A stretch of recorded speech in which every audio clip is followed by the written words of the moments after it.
അസ്സലാമു അലൈക്കും വറഹ്മത്തുള്ളാഹി വബറകാതുഹു. സർവ പ്രശ്നങ്ങൾക്കും കാരണമാകുന്നത്, സർവ അക്രമങ്ങൾക്കും ഹേതുവാകുന്നത്, സർവ തെമ്മാടികൾക്കും നിമിത്തമാകുന്നത് കള്ളാണ് എന്ന് ബോധ്യമുള്ളവർക്കൊക്കെ മനസ്സിലായത്. എന്താണ് ഇത് ദുരന്തമാകുന്നത്, എവിടെയാണിത് പ്രശ്നമാകുന്നത്, എവിടെയാണ് അപകടമാകുന്നത് എന്ന് ആരോടും പറയേണ്ടതില്ല. കള്ള് കുടിച്ചുകൊണ്ട് മദ്യപിച്ചുകൊണ്ട് സ്വന്തം വീട്ടിലേക്ക് പോയാൽ ഉമ്മയെ ഭാര്യയായി കാണുന്നു, ഭാര്യയെ ഉമ്മയായി കാണുന്നു, മകളെ അന്യരായി കാണുന്നു, അങ്ങനെ അന്യരെ സ്വന്തക്കാരായി കാണുന്നു. സുബ്ഹാനല്ലാഹ്, ആരെയും തിരിച്ചറിയാൻ കഴിയാത്ത ദുരവസ്ഥയാണ് കള്ളുകുടിയേണ്ടത്.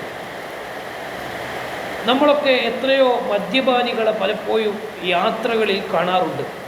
എന്താണ് അവരുടെ അവസ്ഥ? അവർ ലഹരിയിലാണ്, അവരെന്തോ ആഘോഷത്തിലാണ്, ഏതോ ലഹരിയിലാണ്. അവരുടെ മനസ്സൊന്നും ഇവിടെ ഇല്ല. ഒന്ന് പറഞ്ഞാൽ മറ്റൊന്ന് രണ്ടെണ്ണം ഇങ്ങോട്ട് തിരിച്ചു പറയും.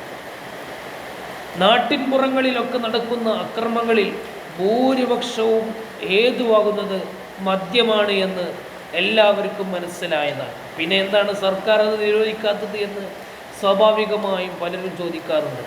എല്ലാവർക്കും അറിയുന്നത് പോലെ സർക്കാരിൽ, ഗവൺമെൻറ്റിൽ വലിയൊരു ലാഭം മദ്യപാനത്തിലൂടെ ലഭിക്കുന്നുണ്ട്, മദ്യത്തിലൂടെ ലഭിക്കുന്നുണ്ട് എന്നുള്ളത് സത്യമാണ്.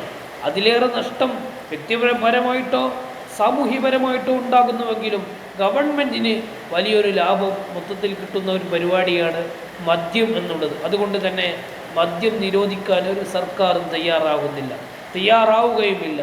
ഖിയാമത്ത് നാളിൻ്റെ അടയാളം മദ്യം കൂടുതൽ ഒഴുകുമെന്നുള്ളത് ഖിയാമത്ത് നാളിൻ്റെ അടയാളമാണ്. ആഖിറുസ്സമാനിൽ മദ്യം അധികരിച്ചു വരും. ഇന്ന് നമ്മൾ ഉപയോഗിക്കുന്ന പല വസ്തുക്കളിലും ലഹരി വസ്തുക്കൾ ഉപയോഗിക്കുന്നുണ്ട്.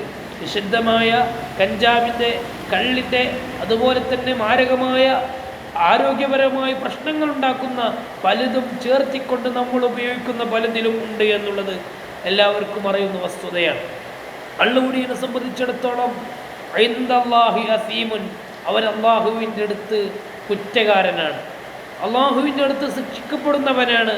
വ ഇൻദന്നാസി ദമീമുൻ, ജനങ്ങളുടെ അടുത്തോ വളരെ മോശമാവുകയാണ്. സുബ്ഹാനല്ലാഹ്, പണം കൊടുത്ത് ബുദ്ധി കളിയുന്ന ഒരവസ്ഥയാണല്ലോ കള്ളുകുടിയേണ്ടത്. അതുകൊണ്ട് ജനങ്ങളെടുത്ത് നിന്ദ്യനാവുകയാണ്. വ ഇൻദൽ മൗത്തി, എന്നാൽ മരിക്കുന്ന സമയത്തോ അവൻക്ക് എന്താകുന്നു? നദീമുൻ, ഖേദമുണ്ടാകുന്നു. കള്ളുകുടിയന് ഖേദമുണ്ടാകുന്നു. നന്മ ചെയ്യാൻ കഴിഞ്ഞിട്ടില്ലല്ലോ, തിന്മ ചെയ്തു പോയല്ലോ. അള്ളാഹു വെറുത്ത ഏറ്റവും വലിയ നിജസാകുന്ന കള്ള് സ്വന്തം ശരീരത്തിലെ ഏറ്റവും നല്ല അവയവമാകുന്ന വായയിലൂടെ അവൻ കുടിച്ചുവല്ലോ എന്നുള്ള ഖേദമുണ്ടാകുന്നു. പക്ഷേ ആ ഖേദം കൊണ്ടൊന്നും അവൻക്കൊരു കാര്യവുമില്ല. മരിച്ചതിന് ശേഷമോ അവൻക്ക് നഷ്ടമാകുന്നു. സുബ്ഹാനല്ലാഹ്, അവൻക്ക് കുടിക്കാൻ കൊടുക്കുന്ന വെള്ളമേതാണ്? ജഹീമാകുന്ന നരകമാണ്, ജഹീമാകുന്ന വെള്ളമാണ്. അതെ, ചീഞ്ചലമാണ് അവന് കൊടുക്കുന്നത്, നരകത്തിലെ ചീഞ്ചലമാണ് കൊടുക്കുന്നത്. വഅദാബുഹു അലീം, അവനിക്ക് നരകത്തിൽ ലഭിക്കുന്ന ശിക്ഷ വളരെ വേദനാജനകമായ ശിക്ഷയാണ്, വളരെ വേദനാജനകമായ ശിക്ഷയാണ്. വശറാബുഹു ഹമീം, അവന് കുടിക്കാറുള്ളത് വെള്ളമേതാണ്?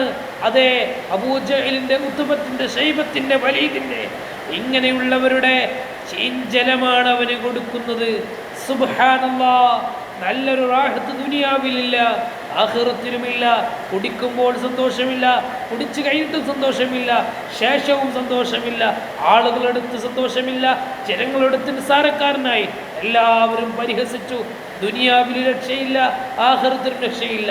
ദുനിയാവിലും ആഖിറത്തിലും പരാജയപ്പെട്ടവരാണ് മദ്യപാനികളെന്ന് ലോകത്തിലെ എല്ലാവർക്കും അറിയാം. പിന്നെ കള്ള് കുടിക്കുന്നതിൻ്റെ മുമ്പ് ഇതിൻ്റെ ദുരവസ്ഥ മനസ്സിലാക്കാതെ കുടിച്ചു പെട്ടുപോയവരാണ് പലരും. പെട്ടപ്പോൾ അതിൻ്റെ ലഹരിയിലായി വീണ്ടും വീണ്ടും വീണ്ടും വീണ്ടും വീണ്ടും കുടിക്കുന്നു, വളരെ മോശപ്പെട്ട അവസ്ഥയിലേക്ക് എത്തുന്നു. മകളെ തിരിച്ചറിയാതെ, ഉമ്മയെ തിരിച്ചറിയാതെ എത്ര കൊലപാതകങ്ങളാണ് ലോകത്ത് നടന്നത്. സുബ്ഹാനല്ലാഹ്, ഭൂരിപക്ഷ കൊലപാതകങ്ങളുടെയും കാരണങ്ങൾ മദ്യമാണെന്ന് പറയാതിരിക്കാൻ നിർവാഹമില്ല. അതുകൊണ്ട് സുന്നത്ത് ജമാഅത്തിൽ വിശ്വസിക്കുന്ന മുഅ്മിനായ സൽസ്വഭാവിയായ മുഅ്മിനീങ്ങളോട് പറയട്ടെ, കള്ള് നമുക്ക് നിഷിദ്ധമാണ്. ഇത് മുസ്ലിമീങ്ങളോടാണ് പറയുന്നത്, മുഅ്മിനീങ്ങളോടാണ്, അള്ളാഹുവിൽ വിശ്വസിക്കുന്നവരോടാണ്, അള്ളാഹുവിൻ്റെ റസൂലിൽ വിശ്വസിക്കുന്നവരാണ്. അല്ലാതെ പൊതുജനങ്ങളോടല്ല. അവർക്ക് അവരുടെ ഇഷ്ടപ്രകാരം കുടിക്കുകയോ കുടിക്കാതിരിക്കുകയോ ചെയ്യാം. ആരോഗ്യത്തിനും ഗുരുതരമായ പ്രശ്നങ്ങൾ കള്ളിലൂടെയുണ്ടെന്ന് ശാസ്ത്രവും ഹെൽത്തും തെളിയിച്ചതാണ്. WHO പോലും പുറത്തിറക്കിയിട്ടുണ്ട്. ആരോഗ്യത്തിന് ഗുരുതരമായ നഷ്ടങ്ങൾ ഉണ്ടാകുമെന്ന്, പ്രത്യാഘാതങ്ങൾ ഉണ്ടാകുമെന്ന്. അതൊക്കെ അവരുടെ ഇഷ്ടം പോലെ ചെയ്യാം.